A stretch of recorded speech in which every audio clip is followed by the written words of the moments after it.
네, 이번 울산시민복지기준 수립 제안을 위한 토론회에서 사회서비스 분야를 맡은 울산광역시 발달장애인 지원센터 김민경입니다. 반갑습니다.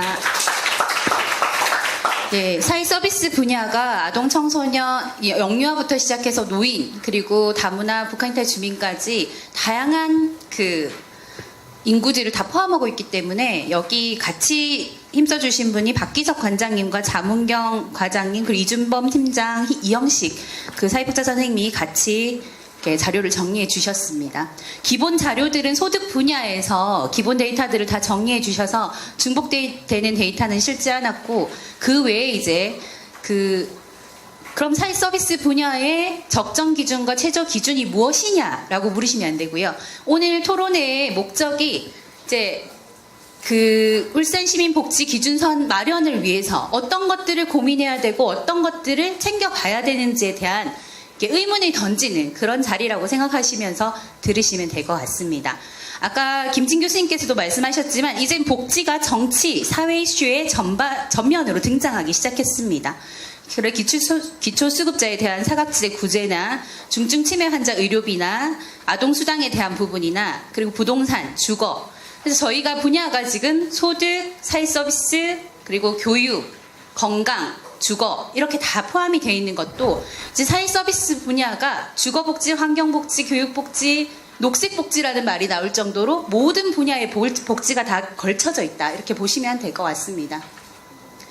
대선 앞에서도 대선 후보들이 서로 경쟁적으로 복지 공약을 내세울 정도로, 그러니까 야권에서도 논란, 야당에서도 논란, 선진적인 복지 공약들도 많이 나왔습니다. 울산에 대한 데이터들은 앞서서 먼저 다 설명을 해주셨고, 이거는 이제 울산 발전연구원에 나와 있는 이제 그림으로 보는 울산이라는 데이터로 보실 수가 있거든요.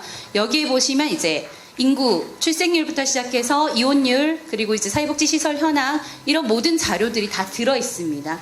자료집 안에도 저희가 넣어놨고요. 그건 간단하게 참고를 하시면 될 것 같습니다. 이런 그림으로 보는, 특히나 이게 이제 5개 구군을 표시해가지고 이제 어떤 차이가 있는지를 보여주기 때문에 이런 내용들도 한번 참고를 해보시면 좋을 것 같습니다. 그렇다면 왜 지금 복지고 왜 사회 서비스인가 하는 내용인데요. 일단 서민 중산층 생활 위기, 그리고 사회 결속력이 약화되고 있다. 그리고 인구 및 가족 구조의 변화가 나타나고 있다는 것들은 여기 계신 분들이 제일 많이 체감하시고 제일 많이 알고 계실 것 같습니다.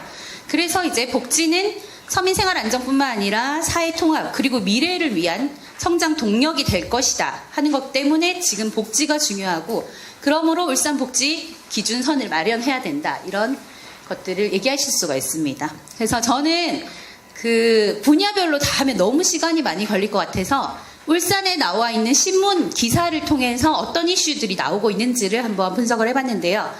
울산도 자기 방임 노인 대책 마련해야 된다. 그래서 학대 유형이 여러 가지가 있죠. 신체, 정서, 심리, 경제, 여러 학대 유형이 있는데 그 중에서 자기 방임이라는 게 있습니다. 스스로 방임 상태에 놓여 있는 거죠. 밥도 먹지 않고 병원에도 가지 않고 옷도 챙겨 입지 않고 스스로 죽으려고 하는 거죠.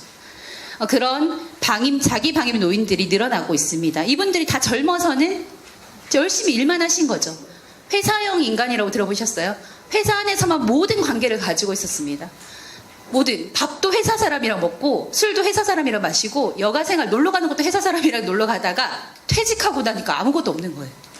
그 회사와의 연이 끊어지면서 모든 그런 연들이 다 끊어지고, 그러면서 이제 노인 빈곤율이나 자살률은 계속 높아지고 있는 겁니다. 특히나 울산이 공업도시이기 때문에 회사를 퇴직하거나 아니면은 실업 상태에 놓였을 때 그런 상대적 박탈감이 더 크게 나타날 수 있다는 그런 것들이 이 노인 학대 중에서도 울산이 자기 방임 비중이 높은 이유를 좀 설명할 수 있지 않을까. 연구를 통해서 자세히 봐야 되겠지만 그냥 보여지는 걸로 봐서는 그렇지 않을까 하는 생각이 듭니다.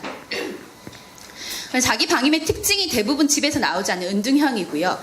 자기 방임을 하시는 분 중에서는 물론 수급자나 저소득도 있지만은 어느 정도 경제력을 가지고 계신 분들 중에서도 자기 방임 상태에 놓여 있는 분들도 많이 계시다는 것, 그것도 한번 챙겨보셔야 될 것 같습니다. 신문으로 보는 울산의 어떤 장애인은 주간보호센터를 이용하다가 그 문제 행동, 도전적 행동이 심해서 퇴소 조치를 당한 그런 장애인도 있습니다. 근데 주간보호센터에서 쫓겨난 발달 장애인 누구의 탓입니까? 그 주간보호센터에 있는 교사들한테 야박하다 할 겁니까? 너희들은 마인드가 없다 이렇게 얘기를 할 겁니까? 근데 실제로 주간보호센터 15명의 장애인을 3명이 봅니다. 근데 보는데 한 명이 진짜 문제 행동이 심하면 1대1로 또 케어를 해야 되는 거죠. 근데 행정 업무도 봐야 되고 차량도 해야 되고 이 모든 케어들도 해야 되고 식사도 챙겨줘야 되고 이런 것들이 주간보호센터 종사자의 문제인지 부모의 문제인지 당사자 문제 행동을 하는 너의 문제인지 이것들을 다시 한번 생각해 봐야 된다는 겁니다. 그래서 실질적으로 재활교사나 부모, 장애인 당사자 모두가 열악한 상황에 내몰려 있다. 이분들 모두가 최약자의 모습으로 있다는 게 지금의 문제라고 볼 수가 있습니다. 그래서 장애인 복지 서비스 체주 기준과 적정 기준 마련으로 교사, 부모, 장애인 당사자가 모두 다 인간다운 삶을 살 수 있는 그런 사회가 돼야 됩니다. 그리고 신문으로 보는 울산의 어떤 엄마 우울증 앓던 주부 두 아들 목 졸라 살해. 네.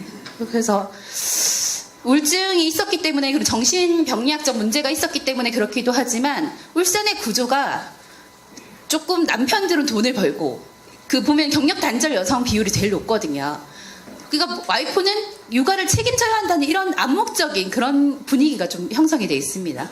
그래서 예방적 차원에서 이런 복지 서비스, 사회 서비스가 또 필요하다. 이걸 보여드리기 위해서 이 기사를 준비했고요. 신문으로 보는 울산의 어떤 이들은 이동이 참 어렵습니다. 교통약자라고 하면 장애인만 생각하시죠. 네, 장애인, 고령자, 임산부, 그리고 영유아 유모차를 끌고 가면서 엄청 불편함을 많이 느낍니다. 이런 교통약자 이동 편의 실태를 조사한 결과를 보면 7대 광역시 중 5위입니다. 저상버스 보급률은 꼴찌. 여객시설 주변 보행로 보행환경 최하위 평점. 꼴찌 하면 좀 그럴 것 같아가지고 최하위 평점으로 제가 바꿔놨습니다. 그래서 울산의 교통약자 이동 편의 기획적으로 높여야 한다. 이런 것들이 전부 다 사회 서비스의 하나라고 볼 수 있고요. 앞으로 또 울산 어느 신문에 나올지도 모르는 울산의 나. 불안하지 않습니까? 이런 것들이 왜 우리가 울산 복지 기준에서 최저 기준과 적정 기준을 세우고 진짜 그 그물망, 안전망에서 빠져나가지 않도록 그러니까 내가 떨어져도 뭔가 받쳐주는 뭔가가 있어야 된다는 것들을 앞으로 내가 신문에 나오지 않기 위해서라도 필요하다는 내용입니다. 김진 교수님께서 앞에서 말씀하셨던 국가에서 보장해주는 최저 국민복지 기준이라는 것이 이제 사회보장 기본법에 다 나와 있습니다. 그래서 1차 안전망, 2차 안전망, 그리고 3차 안전망 이렇게 되어 있고요. 이것들을 마련하면서 비교적 단기간의 대상별로 그리고 생애 주기별로 각종 복지제도들이 도입되어 있고요. 그러나 이 복지제도들이 수혜 범위나 지원의 폭이 미성숙합니다. 그래서 구멍이 되게 많습니다. 그래서 뭔가 복지 서비스가 많긴 한데 이용하려고 하면 전부 다 이게 기준에 안 맞아서 못해요. 그런 기준들이 안 맞습니다. 보면은 국민기초생활보장법도 처음에는 이제 최저 생계비 그리고 120%까지는 차상위로 해가지고 이렇게 지원을 하다가 지금 맞춤형으로 바뀌면서 생계, 의료, 주교, 교육에 따라 가지고 각자 중위소득 퍼센트들이 다른데 그럼에도 불구하고 소득이 늘어났거나 탈수급한 사람에 대한 이런 대처들이 아직까지는 부족한 실정이라고 볼 수 있습니다. 그리고 지금 시군구나 읍면동을 통해서 신청할 수 있는 서비스가 360가지가 있습니다. 그래서 동 담당자조차도 모르는 복지 서비스들이 많이 있고 저희 울산광역시 발달장애인 지원센터도 올해 1월에 개소를 하면서 이 발달장애인에 대한 개인별 지원 계획이나 공공후견에 대한 사업을 시작을 했는데요. 지금 저희가 하는 일이 동에 있는 담당자들에게 이 사업이 시작됐다는 걸 알려주는 것을 맨 처음으로 시작합니다. 사업을 시작할 때. 그래서 그분들이 잘 몰라요. 이 360여 개를 전부 다 이게 챙겨볼 수가 없기 때문에 이런 것들 그리고 이제 복지를 받으면서 고용과 자활을 하려면 또 다른 센터를 가야 되는 또 다른 담당자를 만나야 되는 이런 칸막이와 복지 깔때기 효과 때문에 실질적으로 받을 수 있음에도 신청을 안 해서 못 받거나 아니면 신청 방법이나 이런 것들이 까다로워서 신청을 아예 포기하는 그런 현실들이 있다고 보시면 됩니다. 제가 발표하고자 하는 것 중에서 제일 중요한 거 한 페이지는 다 여기에 들어 있습니다. 지금 보시면은 경제적 수준이 낮고 기능 상태가 낮고 이거는 장애뿐만 아니라 아동 자기 분야를 다 대입해가지고 생각하시면 됩니다. 영유아, 내가 아이가 있으면 영유아, 아동, 청소년, 성인 중에서도 이 그러니까 시기로 봤을 때, 연령대로 봤을 때 성인, 노인 뭐 이렇게 될 수 있겠죠. 그 중에서도 뭐 장애인지 모자인지 이렇게 다 볼 수도 있겠지만 그 중에서 기능 상태가 낮고 경제적 수준이 낮으면은 당연히 요 칸에 있으신 분 또는 요 칸에 있으신 분들은 세조복지 기준이나 그 국민복지 기준에 따라 가지고 보장을 받고 계셔야 될 것이고, 그리고 앞으로 나아가야 될 방향이 기능 상태가 낮고 경제적 수준은 높으나 이용돼야 될 서비스가 있을 것이고, 기능 상태가 높으나 경제적 수준이 낮으신 분들 중에서도 이용돼야 될 서비스가 있을 것이고, 그러니까 이 칸들을 채워가고 이 칸들을 촘촘히 해서 접근성 장애로 인한 사각지대나 서비스 불일치로 인한 사각지대, 서비스 부재에 따른 사각지대들을 없애는 작업들이 필요한데요. 그 기초 작업이 울산복지기준선에 마련하는 것이 그 기초 작업이라고 볼 수 있습니다. 그래서 요 안을 처음에는 여러 서비스로 채워보려고 했는데 제가 다 채워드리면 나중에 용역 받으시는 분들이 할 일 없으실 것 같아가지고 비워뒀습니다. 네. 사회 서비스 분야는 계속 확대되고 있고 엄청나게 양적으로는 성장하고 있으나 그 내실과 그 서비스를 제공하는 제공 인력에 대한 처우와 이런 것들은 아직도 제자리 걸음 또는 낮은 수준이라고 볼 수가 있습니다. 그래서 사회 서비스 일자리는 많이 늘어났으나 거기에 대한 그 체감도 이런 것들은 많이 낮아졌고 그 제공 인력에 대한 처우 개선 문제가 아직도 많이 남아있다고 볼 수 있습니다. 어디가 구멍일까를 찾는 것보다 구멍이 아닐까를 찾는 게 더 쉬울 정도로 너무나 쉬운 사각지대 찾기가 있었습니다. 여기 보시면 일반적으로 제시할 수 있는 그 사회 서비스의 종류입니다. 상담, 재활, 돌봄, 보건의료, 고용주거, 문화여가, 환경, 재난, 안전. 재난, 안전은 제가 넣었습니다. 왜냐면은 재난 취약계층이라는 게 있거든요. 노인, 외국인, 아동, 장애인. 이 재난 취약계층에 대한 지금 서비스들이 특히나 울산은 재난에 취약한 도시라고 할 수 있잖아요. 안전도시 울산이라는 슬로건을 내걸 정도로 재난이나 안전에 대해서 관심이 많으신데 실제로 어떤 재난이 일어났다는 것을 알리는 것 이외에 그 다음 조치가 없어요. 그 뒤에 어떡하실 건데요? 재난이 이미 일어났는데. 그런 조치들도 사회서비스 영역에서 같이 가야 된다 해서 이렇게 제시를 했고요. 사실 여기에 있는 전체나 미용 가구나 초등학생 초등 재학 이하 가구, 성인 자녀, 노인 1인 가구, 그리고 이제 각 특성에 맞는 이런 것들이 전부 다 이렇게 연결이 돼야 되거든요.